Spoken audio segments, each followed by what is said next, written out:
अस्सलाम वालेकुम dear student, मैं हूं Mohammad Babar. Field Melon Cafe की तरफ से बायोलॉजी की लेक्चर सीरीज जारी है। तो आज हमने नए टॉपिक से फर्स्ट ईयर की बायोलॉजी से चैप्टर नंबर 1 से नेक्स्ट स्टार्ट करेंगे। तो आज का जो हमारे पास टॉपिक है biology in service of Mankind है, ये मैं दूसरा पार्ट रिकॉर्ड करवा रहा हूँ। पहले पार्ट के अंदर हमने पढ़ा था कि बायोलॉजी कैसे जो है हमें सर्व कर रही है, इंसानियत को कैसी खिदमत कर रही है। तो बायोलॉजी बेसिकली 3 शोबों के अंदर खिदमत कर रही है इंसानियत की। एक तो फूड के अंदर, एक डिजीज़ के अंदर और एक इन्वायरमेंट के अंदर। किसी भी बीमारी की तशख़ीस से लेकर उसके हल तक और उसकी मेडिसिन और उसके इलाज तक जो है वो बायोलॉजी हमें जो है ना सर्व कर रही है। तो हमने जो मेजर स्टार्ट किया हुआ था वो एक कंपोनेंट शुरू किया हुआ था, वो है फूड। तो फूड के अंदर हमने फूड की प्रोडक्शन को बढ़ाने के लिए मुख्तलिफ टेक्निक्स की बात की थी। तो आधे से ज़्यादा टेक्निक हमने कर ली थी। अब कुछ टेक्निक्स हमारे पास बाकी हैं जिससे हम क्या करते हैं, फूड को इंक्रीज़ कर सकते हैं, जिससे हम फूड की प्रोडक्शन को पॉपुलेशन की प्रोडक्शन के साथ साथ compete करने की कोशिश करते हैं। तो आज जो है हमारे पास है बायोलॉजिकल कंट्रोल। तो बायोलॉजिकल कंट्रोल क्या है? Pests are controlled by some living organism that compete or eat up the pest। तो पेस्ट क्या है? पेस्ट वो चीज़ होती है जो ऐसी कोई भी चीज़ जो प्लांट के ऊपर हमला करती है और उसको डिस्ट्रॉय करने की कोशिश करती है। तो पेस्ट में कौन सी चीज़ें हो सकती है? कोई फंगस हो सकती है, कोई हर्ब हो सकती है, या कोई इवन की कोई इंसेक्ट हो सकती है। तो किसी जानदार को इस्तेमाल करके हम क्या करते हैं, इन तमाम के तमाम पेस्ट से प्लांट को बचाने की कोशिश करते हैं या प्लांट को महफूज करने की कोशिश करते हैं। तो इस प्रोसीजर का नाम है बायोलॉजिकल कंट्रोल। यानी जानदार को इस्तेमाल करते हुए आप पौधे के ऊपर क्या करना, उसको महफूज करना। तो ये क्या कहलाता है? Biological control. अच्छा, तो इसकी एग्जांपल भी हमारे पास क्या है?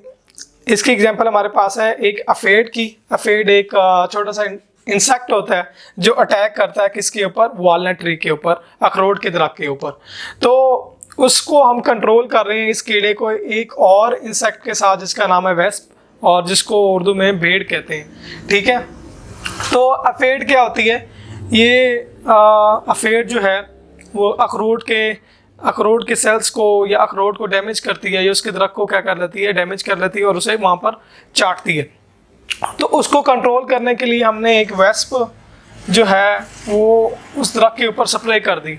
तो जब उसके दरख्त के ऊपर स्प्रे की तो ये भेड़ जो है इस अफेड को क्या कर लेती है? खा लेती है। तो इस तरह हम जानदार को इस्तेमाल करते हुए अपने प्लांट को महफूज करते हैं। तो ये हमारे पास क्या है? बायोलॉजिकल कंट्रोल की एग्जांपल है। नेक्स्ट हमारे पास क्या है? Bio pesticide.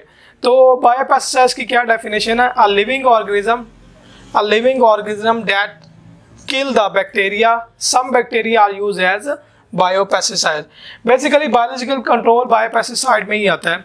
तो पेस्टिसाइड का ये जो हमने एग्जांपल पढ़ी है अफेड की, ये बायो पेस्टिसाइड की ही बेसिकली एग्जांपल है। तो इसके अंदर भी हम क्या करते हैं? किसी बैक्टीरिया को, किसी इंसेक्ट को क्या करते हैं? किल करते हैं। ठीक है। या अगर हम किसी भी बैक्टीरिया या किसी से वायरस को इस्तेमाल करते हुए भी हम क्या है, किसी इंसेक्ट के ऊपर या किसी प्लांट की बीमारी के ऊपर हम मुकाबला करते हैं और उसको उस प्लांट के ऊपर से ख़त्म कर देते हैं। तो ये है बायोपेस्टिसाइड। अच्छा, बायोपेस्टिसाइड्स के हवाले से हमने पहले केमिकल कंट्रोल के अंदर भी बात की थी। तो ये तो हम अब है ये मॉडर्न टेक्निक जिसके ज़रिए जो है ना हम क्या कर रहे हैं, प्लांट्स की बीमारियों को दूर कर रहे हैं और नई नई उसके अंदर वैरायटी ला रहे हैं। तो पहला ये किसी भी हर्ब या जड़ी बूटी या फिर कोई भी ऐसी चीज़ होती थी, फंगस हो जाती थी, तो वो प्लांट को नुकसान करती थी। उसके लिए हम मुख्तलिफ स्प्रे यूज़ करते थे। ठीक है। तो उस स्प्रे को इस्तेमाल करने से क्या होता था? एक तो वो फसल टॉक्सिक हो जाती थी, जहरीली हो जाती थी, वो हमारे इन्वायरमेंट को और हमें इंसानों को खुद, क्योंकि हम उसको यूटिलाइज करते हैं, तो वो हमें क्या कर रही थी? डैमेज कर रही थी। तो वो एक रिवायती तरीके थे और वो थोड़ा सा एक्सपेंसिव भी थी। जाहिर सी बात है, उसके लिए स्प्रे बनानी है तो इंडस्ट्रियल साइड पर वो बहुत कॉस्टली पड़ जाती थी।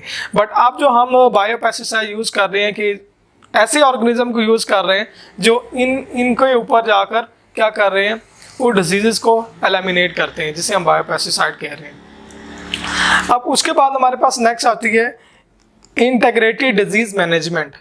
इंटीग्रेटेड डिजीज़ मैनेजमेंट का मतलब क्या है कि जितने भी एक प्लांट के अंदर डिजीज़ हैं या कोई भी और डिजीज़ है, इवन कि किसी ऑर्गेनिज्म या किसी एनिमल्स के अंदर भी हो सकती है, और डिजीज़ को कंट्रोल करने के लिए उसके जितने भी तरीके हैं उन तमाम तरीक़ों को क्या यूटिलाइज करते हुए हम क्या करते हैं, उस डिज़ीज़ को एलिमिनेट करते हैं।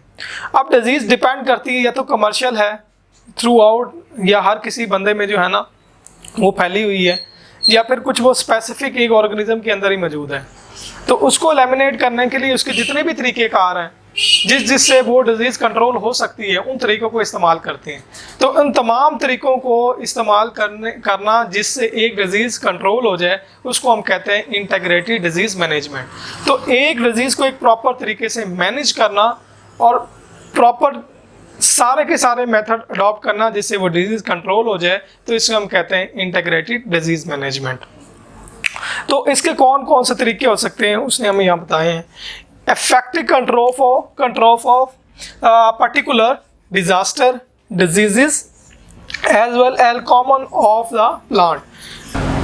अच्छा, effective control of a particular disaster disease, अब वो कोई ख़ास किस्म की डिजीज़ भी हो सकती है और वो कॉमन भी हो सकती है, जो मैंने अभी आपको बताया।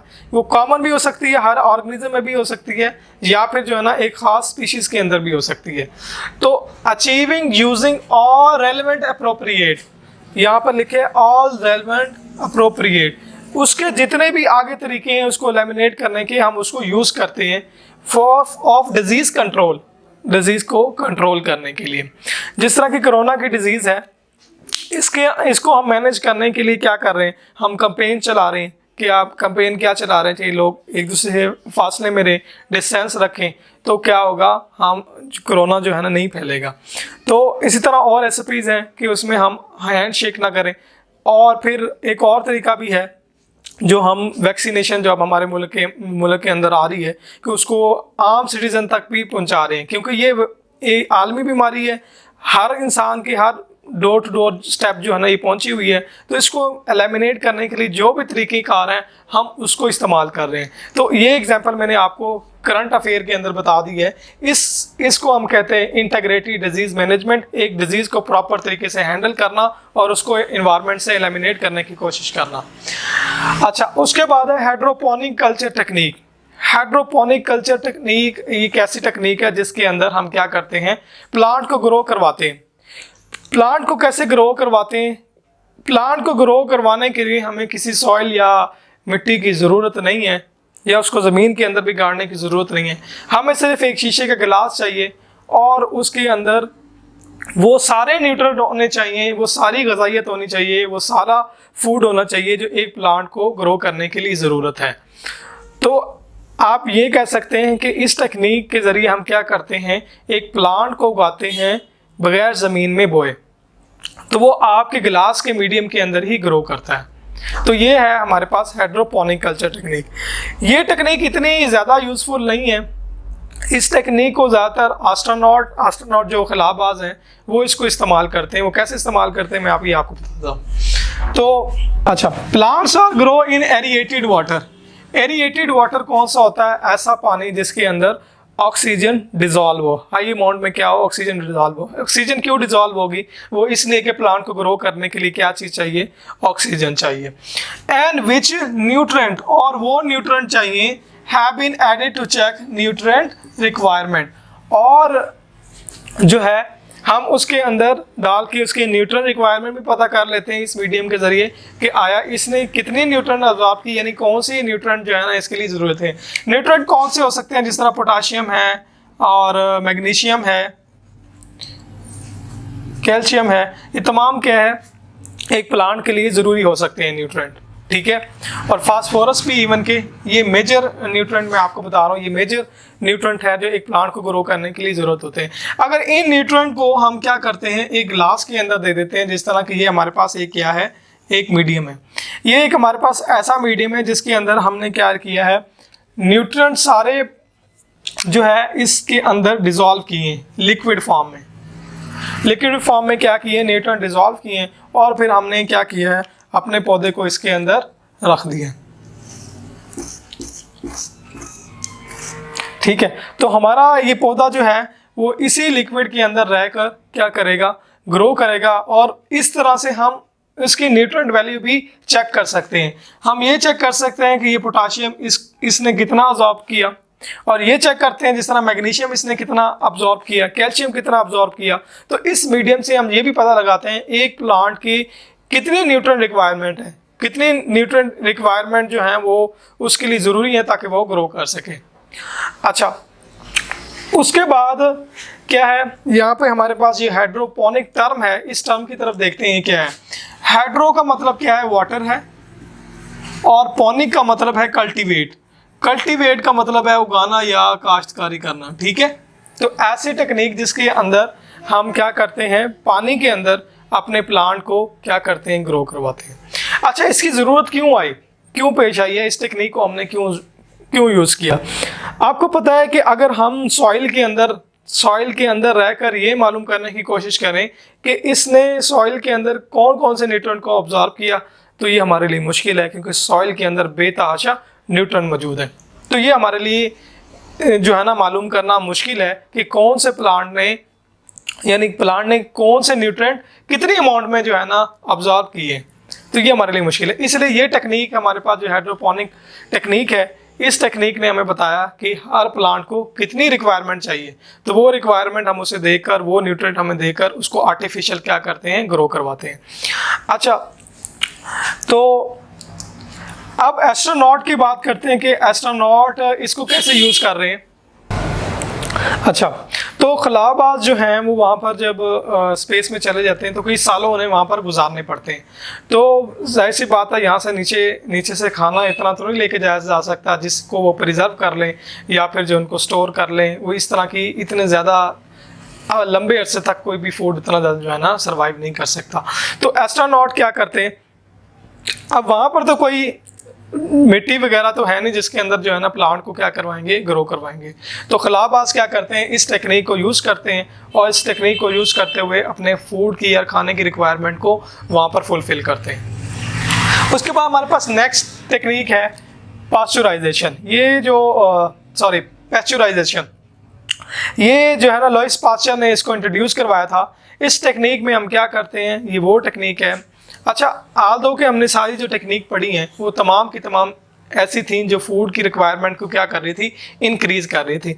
लेकिन फूड की रिक्वायरमेंट इंक्रीज़ करना काफ़ी नहीं है, बल्कि उनको महफूज करना भी काफ़ी है, महफूज करना भी ज़रूरी है, ताकि हम जो है उसको आगे जाके मुश्किल वक्त में या उसको स्टोर करके वक्फे से क्या कर सकें, यूज़ कर सकें। तो लुईस पास्चर ने सबसे पहले हमें बताया, वो तरीके बताया जिससे हम फूड को क्या कर सकते हैं, स्टोर कर सकते हैं। तो आज जो फूड को हम स्टोर करने के लिए जो टेक्निक यूज़ कर रहे हैं वो मिल्क में है, मिल्क को स्टोर कर रहे हैं, मिल्क को प्रिजर्व कर रहे हैं, और मिल्क से रिलेटेड जितने भी डेयरी प्रोडक्ट्स हैं उनको भी हम स्टोर कर रहे हैं, ठीक है। तो ये पास्चुराइजेशन का तरीका है, क्या है, it is a technique which is use to preserve. Preserve का मतलब होता है महफूज करना, जिसमें मिल्क है और मिल्क से रिलेटेड डेयरी प्रोडक्ट है। अब एक टेक्निक है, इसमें पास्चुराइजेशन की भी बहुत सारी टेक्निक है, जिस तरह UST टेक्निक है, ultra high temperature technique. Ultra high temperature technique में क्या होता है, ये बेसिकली डेयरी प्रोडक्ट को स्टेरिलाइज करने के लिए यूज़ होती है। स्टेरिलाइज का मतलब क्या है कि उसको बैक्टीरिया फ्री करने से जो है उसको बैक्टीरिया फ्री कर देती है। हाई टेम्परेचर क्या करता है, कोई भी डेयरी प्रोडक्ट के अंदर जो बैक्टीरिया होते हैं उनको किल कर देता है। सपोज करें ये क्या है,